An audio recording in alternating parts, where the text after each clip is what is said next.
অনিশ্চয়তায় ভরা একটি ভ্রমণ যখন হঠাৎ তার গন্তব্য খুঁজে পায়, তখন সীমাহীন সমুদ্রের মাঝে একটি ছোট্ট দ্বীপ খুঁজে পাওয়ার মতো অভিব্যক্তি ফুটে ওঠে আমাদের মন ও মগজে। বলছিলাম সান্দাকফু ফালুট ভ্রমণের কথা। গত পর্বে আপনারা দেখেছেন কতটা অনিশ্চয়তা আর উৎকণ্ঠা নিয়ে আমরা পথে বের হয়েছিলাম। শেষ পর্যন্ত কাঙ্ক্ষিত গন্তব্য পৌঁছতে পারেনি ঠিক, কিন্তু মুহূর্তের সিদ্ধান্ত আমাদের যেখানে পৌঁছে দিয়েছিল সেই অভিজ্ঞতাও মনে গেঁথে থাকবে আজীবন। জি ভিউয়ার্স, আজ দেখবেন সান্দাকফু ফালুট ভ্রমণের দ্বিতীয় পর্ব।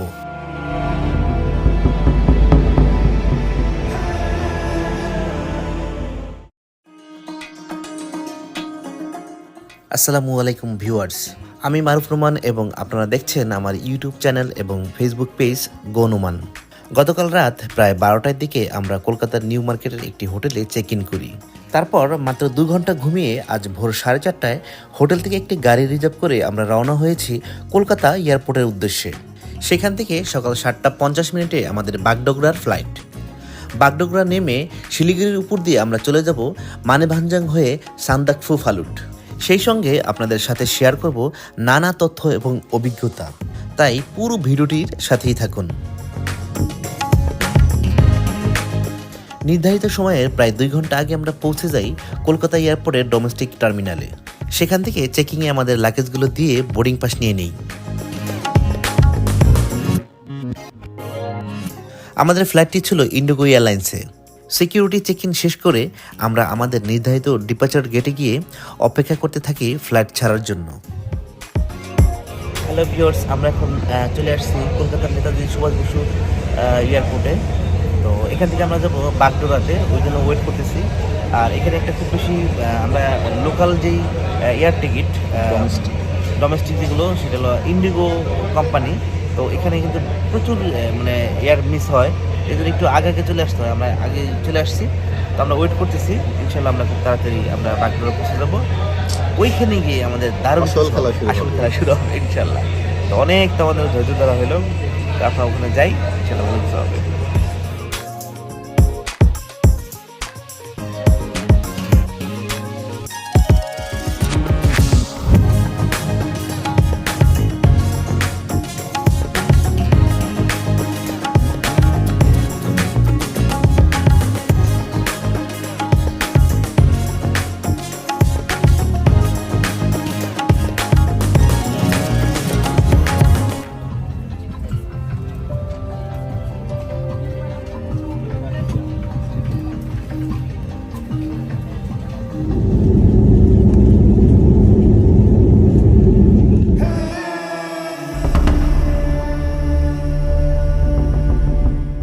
ঠিক নির্ধারিত সময়েই ইন্ডিগো এয়ারলাইন্সের ফ্লাইটটি আকাশে ডানা মেলল। আমাদের এই ফ্লাইটটি ছিল 1 ঘন্টা 25 মিনিটের। জনপ্রতি প্রায় 10,000 টাকা করে ওয়ান ওয়ে টিকিটের সাথে এই 1 ঘন্টা 25 মিনিটের ফ্লাইটে আমাদের দেওয়া হয়েছিল শুধুমাত্র 1 গ্লাস পানি, যা আমাদের খুবই হতাশ করেছিল।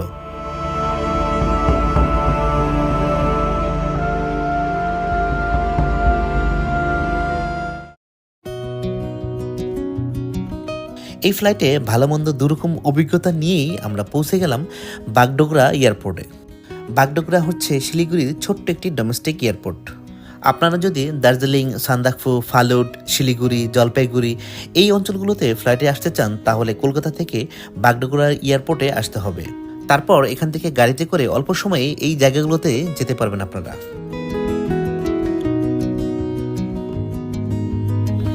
হ্যালো ভিউয়ার্স, অবশেষে আমরা কিন্তু চলে আসলাম শেষ পর্যন্ত এখন বাগডোগরা এয়ারপোর্টে। এখন কিন্তু অনেক সাধনার পর এখানে আসছি। দেখ, আমাদের যে বিজনেস গ্র্যাটিস ভিসা যে এত যন্ত্রণা দিছে, যে কারণে কিন্তু আজকে আমাদের এত কষ্ট করতে হয়েছে। যাক, এখন আমরা ভালো লাগতেছে। ওয়েদারটা কিন্তু ঠান্ডা ঠান্ডা। ওয়েদারটা ঠান্ডা না, কিন্তু মোটামুটি একটা মানে ভালো ওয়েদার পেয়ে গেলাম। আচ্ছা আচ্ছা, তবে মনে হয় আমাদের খুব শীতের পোশাক লাগবে। শীতের পোশাকগুলো লাগবে, এবং দেখি দূর থেকে বরফের কিছু দেখতে পাই কিনা, সেটা আমরা শেয়ার করব। এখন আপাতত আমরা খাওয়া দাওয়া করবো, দেন তারপর আমরা একটা ট্যাক্সি নিব, চলেন। এবং ইচ্ছা মতন আমরা ঘুরবো এবং বিভিন্ন ফুটেজ নিব, তারপরে হলো ছবি তুলবো, ভিডিও করব, এবং আমাদের মতন কাস্টমাইজ করে আমরা ঘুরবো আর কি। তা চলুন দেখতে থাকুন। হ্যাঁ অবশ্যই খাবো, তো আজকে এখনই খাবো। এয়ারপোর্ট থেকে বাইরে আসতেই আমরা বিশাল একটি ট্যাক্সি স্ট্যান্ড পেয়ে গেলাম। এখান থেকে দেখে শুনে দরদাম করে আমরা মানেভাঞ্জানের জন্য একটি ট্যাক্সি ঠিক করলাম। তবে এখানে কিন্তু প্রচুর স্ক্যাম হয়, তাই সাবধান। হ্যালো ভিউয়ার্স, এখানে কিন্তু প্রচুর গাড়ি রয়েছে। তো আমরা ভাবলাম যে আগে এখানে ভালো নাস্তা করার কোনো জায়গা খুঁজে পাচ্ছি না, তো ভাবলাম কি যে আগে এখান থেকে আমরা গাড়ি ঠিক করে নিই। কিন্তু এখানে কিন্তু প্রচুর স্ক্যাম হয় এবং প্রচুর দামাদামি, আপনাকে মানুষকে প্রচুর কিন্তু ঠকানো হইতেছে। মানে এত বেশি দাম চায়, মানে যারা নতুন আসে তারা তো কিছু জানে না দাম সম্পর্কে। আমরা এখান থেকে যাবো মানিভাঞ্জাং, তো ওখানে ভাড়া যাচ্ছে 5,000 রুপি, কিন্তু আসলে কিন্তু এখানে কিন্তু 2500 থেকে 3,000 রুপির ভিতরে হয়ে যাওয়ার কথা। বাট এখানে কিন্তু ভাড়া বেশি যাচ্ছে। তারপর আমরা দেখতেছি যে আমরা হয়তো বা এয়ারপোর্টের বাইরে গিয়ে আহ, গাড়ি ঠিক করব, তারপর দেখি কত ভিতরে আমরা যেতে পারি। আর দাদা আপনার নাম? প্রকাশ দা। আজকে আমরা প্রকাশ দাকে পাইছি, আমরা এই প্রকাশ দার নাম্বার আমরা দিয়ে দিব। ইনশাল্লাহ খুব ভালো একটা ট্যুর হবে। আমাদের সাথে প্রকাশ দার সাথে 3,000 টাকা কন্ট্যাক্ট হয়েছে, কিন্তু আমরা এটাও বলে দিছি যে বাড়াই দিব, কিন্তু সার্ভিস যদি ভালো হয়, দাদা যদি সার্ভিস ভালো দেয় অবশ্যই আমরা অবশ্যই খুশি করবো, যেটা প্রকাশ দাও খুশি হবে। দাদা কতক্ষণ লাগতে পারে আমাদের ইয়েতে? 4 ঘন্টা। তো আমরা তো বিভিন্ন জায়গায় একটু থামবো, ভিডিও করবো, হ্যাঁ, খাওয়া দাওয়া করবো। হ্যাঁ, তো ঠিক আছে, চলেন তাহলে আমরা এখন নাস্তা করবো, দাদাকে নিয়ে নাস্তা করবো। আমরা সকাল প্রায় 10টার দিকে ট্যাক্সি ভাড়া নিয়ে রওনা হয়ে গেলাম মানেভাঞ্জানের দিকে। বাগডোগরা এয়ারপোর্ট থেকে মানেভাঞ্জানের দূরত্ব 82 কিলোমিটার। যেতে সময় লাগবে কম বেশি 3.5 ঘন্টা থেকে 4 ঘন্টা। বাগডোগরা থেকে মানেভাঞ্জন দুটি রাস্তায় যাওয়া যায়, একটি হচ্ছে দার্জিলিং হয়ে, অন্যটি হচ্ছে মিরিক হয়ে। আমরা সিদ্ধান্ত নিলাম মিরিক হয়েই যাব। আমরা গতবার গিয়েছিলাম হলো দার্জিলিং এর যে রাস্তা, ওই রাস্তাতে এবার যাব না, এবারে যাব প্রকাশ দা বলতেছে আমাদেরকে এবার হলো মিরিক দিয়ে যাব। প্রকাশ দা, মিরিক দিয়ে যাওয়ার পরে তো অনেক ভালো সুন্দর সুন্দর দৃশ্য পড়বে না? অনেক সুন্দর সুন্দর জায়গা আছে।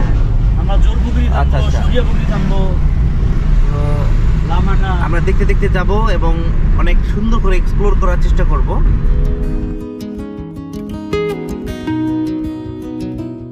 যাওয়ার সময় আমরা যাব শিলিগুড়ি হয়ে। শিলিগুড়ির পরে আর তেমন কোনো লোকালয় পাবো না ভেবে আমরা শিলিগুড়ি থেকে কোনো একটি ব্যাংকের বুথ থেকে কার্ড দিয়ে টাকা তুলে নিতে চাইলাম।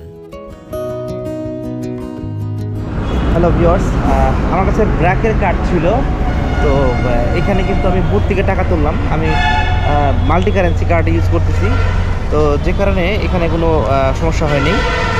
আমরা এখানে পেয়েছি 5,000 টাকা তুললে এখানে 7,119 টাকা হচ্ছে। 5,000-এ 7,119 টাকা, 12 টাকার লেগেছে। তো এইভাবে আমরা এখান থেকে টাকা তুললাম খুবই স্মুথভাবে। তো যে কারণে যারা ইন্ডিয়াতে আসবে তারা অবশ্যই এইভাবে আপনারা কিন্তু করতে পারেন।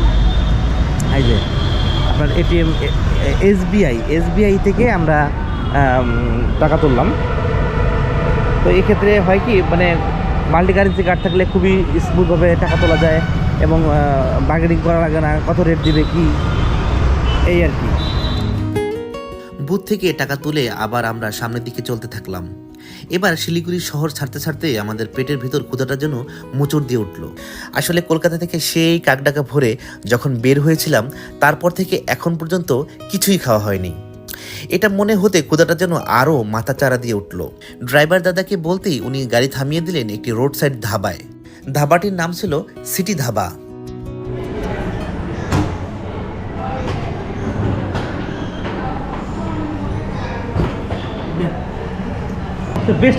সবচেয়ে বেস্ট খাবার কোনটা? কড়াই পনির আছে, পনির টিক্কা মশলা, আলু পরোটা আরও ভালো হবে। ওটার সাথে কি আছে, কি ভালো হবে? চানা মশলা আছে, চানা মশলা, আলু মটর আছে। কেমন স্বাদ নোমান ভাই? স্বাদ তো দারুণ ভাই। মানে এই রাস্তার ধাবার যে সাধারণত এত মজা কিন্তু হয় না, কিন্তু আমার মনে হয় যে এটা অন্য অন্য ধাবার থেকে এটার রান্না ভালো। কিন্তু শেফের ব্যাপার তো, রান্না ভালো হয়েছে ভাই, রান্না সব ভালো এবং দুটাই ছোলো বাটারও দারুণ। সিটি ধাবায় সকালের নাস্তা শেষ করে আমরা আবার মানেভাঞ্জনের পথে এগিয়ে চললাম। এবার পাহাড়ি আঁকাবাঁকা রাস্তা আর দুপাশে বিস্তৃত সবুজ চায়ের বাগান আমাদের স্বাগতম জানালো। ডান পাশে কার্শিয়াংয়ের রাস্তা ছেড়ে দিয়ে আমরা ঢুকে গেলাম বাম পাশে মিরিকের রাস্তায়। ওইটা হেরিটেজ। আর এই এখন আমরা এই বাম দিকে চলে গেলাম এই যে মিরিক, এই যে ওয়েলকাম টু মিরিক।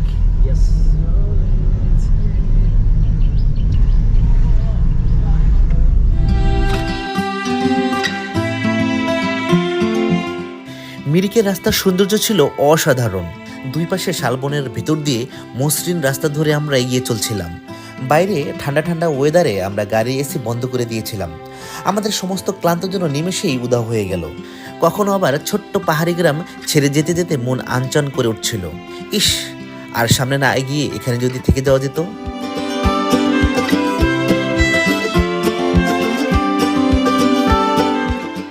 এই অসাধারণ রাস্তায় চলতে চলতে আমরা পৌঁছে গেলাম মিরিক ভিউ পয়েন্টে।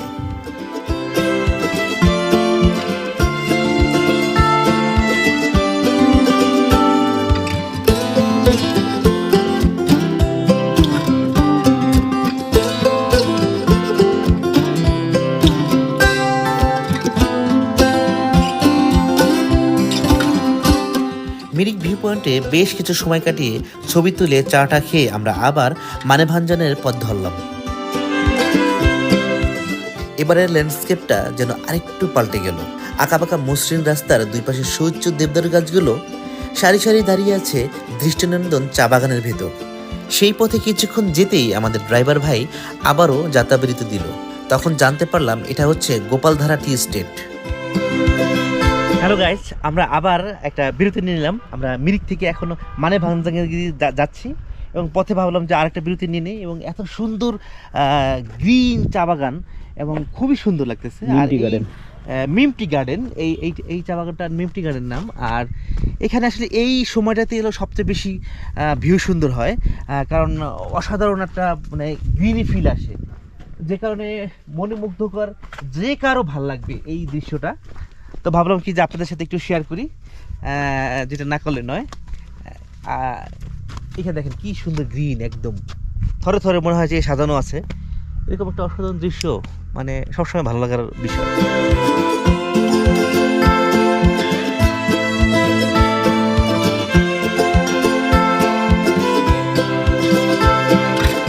আমরা এখন কিন্তু একদম নেপাল বর্ডারে আছি। এই যে এখানে দেখা যাচ্ছে নেপাল বর্ডার 0 কিলোমিটার। এখন যে এই রাস্তার পরে কিন্তু আমরা নেপাল। এখন কিন্তু আমরা এই যে নেপালে ঢুকে গেলাম। আমরা এখন নেপালে ঢুকে গেছি। ভাই এগুলো তো সব নেপাল এখন, না? এটা নেপাল। আর আমরা এখন তো নেপালে দাঁড়ানো আছি। আমরা কিন্তু এখন নেপালে দাঁড়িয়ে আছি। আর ওই যে দূর দিকে দেখা যায় মানিভাঞ্জার, ওখানে আমরা যাব, দূরের শহর। অবশ্য আকাশে বেশ মেঘ আছে, যে কারণে আবছা আবছাভাবে দেখা যাচ্ছে। দারুণ। আমরা নেপাল থেকে মানিভাঞ্জন দেখছি। আর এই যে সব এগুলো সব নেপালি সব দোকান বা সাজে বসে আছে পর্যটকদের জন্য।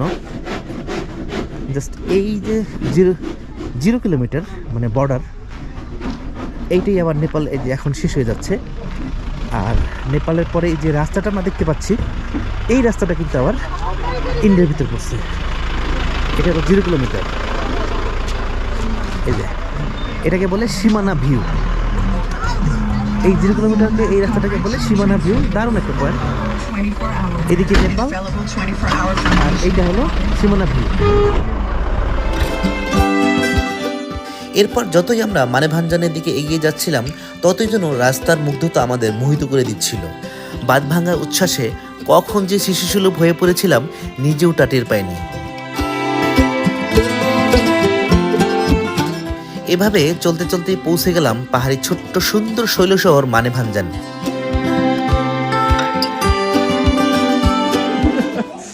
হ্যালো ভিউয়ার্স, আমরা কিন্তু মানিভাঞ্জান চলে আসছি। তো প্রকাশদার সাথে আমাদের যে কথা হয়েছিল, দাদা 3000 টাকা কিন্তু আপনার সাথে কন্ট্যাক্ট হয়েছিল এবং বলছিলাম যদি আপনার যদি ভালো লাগে আপনার সবকিছু, আপনার আন্তরিকতা এখানে থাকে তাহলে কিন্তু আমরা কিন্তু দাদাকে কিন্তু বেশি দেবো, এটা কিন্তু বলছিলাম, রাইট? আমরা হলো 1 2 3 4 5 6 এই আপনার 3000। ঠিক আছে। আর এটা হলো আপনি খাইছেন সেই 200, ঠিক আছে। আর এই পাশে হলো এক্সট্রা, তাহলে কিন্তু সব কিছু মিলে দিয়ে দিলাম। অর্থাৎ আর আপনার নাম্বারটা একটু বলেন। এখন বাংলাদেশ থেকে তো দাদা অনেকে আসতে চাইবে আমাদের হ্যাঁ, ভিডিও দেখে, হ্যাঁ, তখন 93 হ্যাঁ আবার বলেন 82 82 93 93 96 96 5211। 5211। আচ্ছা ঠিক আছে। এই নাম্বারে কিন্তু আপনারা সবাই ফোন করে কিন্তু প্রকাশদার সাথে কিন্তু আপনারা আসতে পারেন এবং চাইলে খুব ভালো একটা ট্যুর করতে পারেন। আমরা কিন্তু এই মানিভান্ডারে কিন্তু হোটেল প্রধানে আমরা উঠতে পারি, কারণ এখানে কিন্তু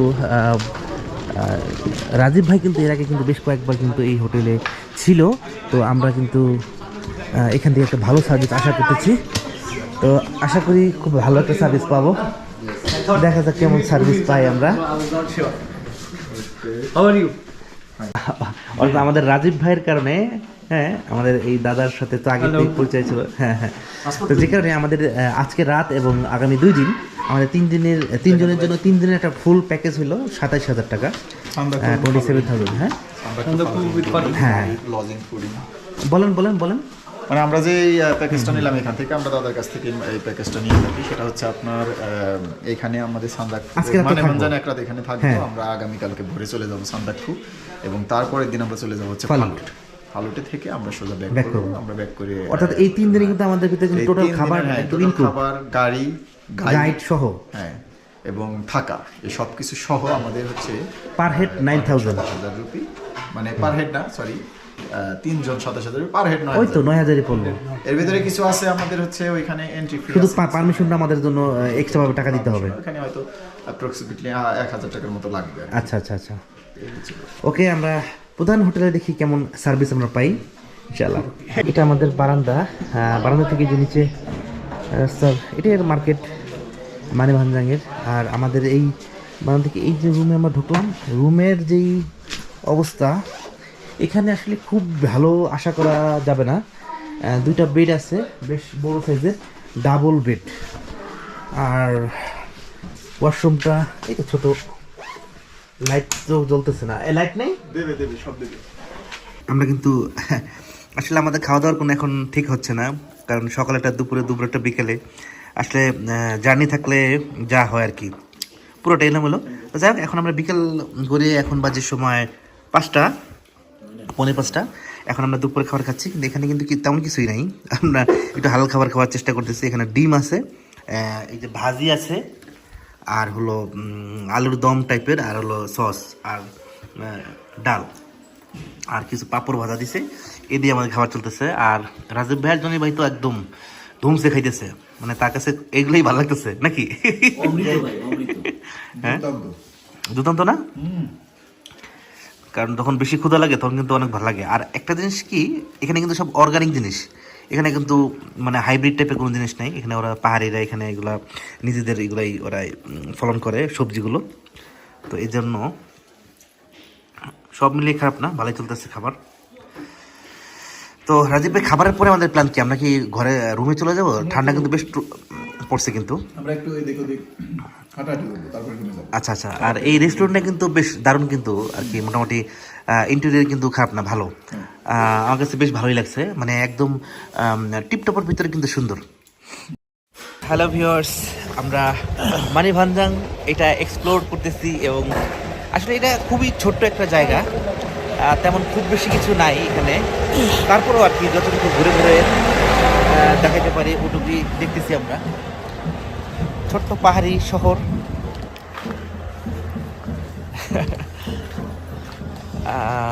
এখানে আসলে রাজীব ভাই, এর আগে কি আপনাকে এখানে আসা হয়েছে?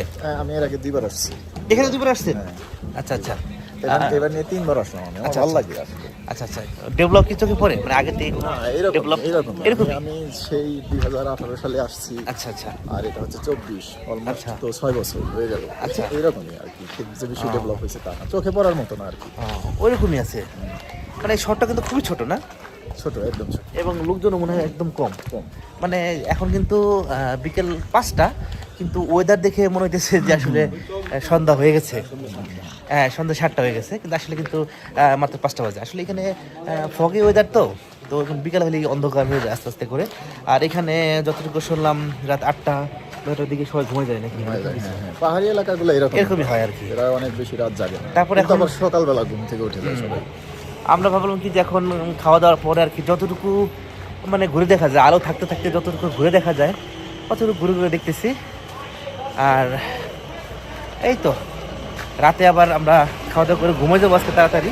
কালকে সকাল থেকে আমাদের সুন্দর একটা জার্নি শুরু হবে। সে পর্যন্ত আপনারা ভালো থাকেন।